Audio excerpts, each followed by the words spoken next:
Hi అండి, నమస్తే. Welcome to my channel. ఈరోజు రాగి పిండితో రొట్టె ఎలా తయారు చేయాలో చూద్దాం. ముందుగా 2 కప్పులు రాగి పిండిని తీసుకోండి. దాంట్లోకి ఉల్లిపాయలు, పచ్చిమిర్చి, అల్లం మిక్సీకి వేసుకోవాలండి. మరి మెత్తగా వేసుకోకండి. తరువాత 1 స్పూన్ జీలకర్ర కూడా వేసుకోవాలి.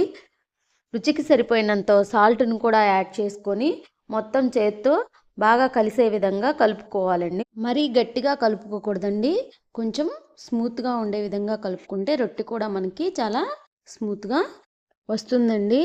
మరి ఈ రొట్టెలు చేసుకోవడానికి మనకి ఒక కాటన్ క్లాత్ తీసుకొని దాన్ని బాగా తడిపి వాటర్ అంతా కూడా పిండేసి ఆ క్లాత్ మీద రొట్టె చేసుకుంటే చాలా బాగా వస్తుంది, విరగకుండా వస్తుంది. అలా వీడియోలో చూపించినట్లుగా మందంగా లేకుండా పలుచగా లేకుండా మీడియంగా ఉండే విధంగా రొట్టెను చేసుకుని జాగ్రత్తగా పెనం మీద వేసుకోవాలి. 2 సైడ్స్ చక్కగా మీడియం ఫ్లేమ్లో ఉంచేసి రొట్టెను నిదానంగా కాల్చుకోవాలి. ఇది పాతకాలం నాటి హెల్దీ బ్రేక్ఫాస్ట్ అండి. దీని వల్ల మనకి ఎన్నో ఆరోగ్య ప్రయోజనాలు అయితే ఉన్నాయి. వీటిని తరచుగా మన ఆహారంలో చేర్చుకోవటం వల్ల మనకి ఎముకలు, పళ్ళు గట్టిపడతాయి.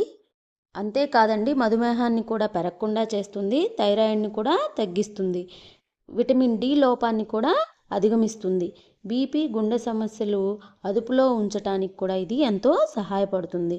మనకు చర్మం ముడతలు పడకుండా కూడా కాపాడుతుంది. ఇందులో ఫైబర్ చాలా ఎక్కువ శాతం ఉంటుంది కాబట్టి తొందరగా ఆకలి వేయదు. రాగులలో ఐరన్ చాలా ఎక్కువగా ఉంటుందండి, అందుకే రక్తహీనత కూడా తగ్గుతుంది. మనకు రాగులు తీసుకోవడం వల్ల ఎన్నో ఆరోగ్య ప్రయోజనాలు ఉన్నాయండి.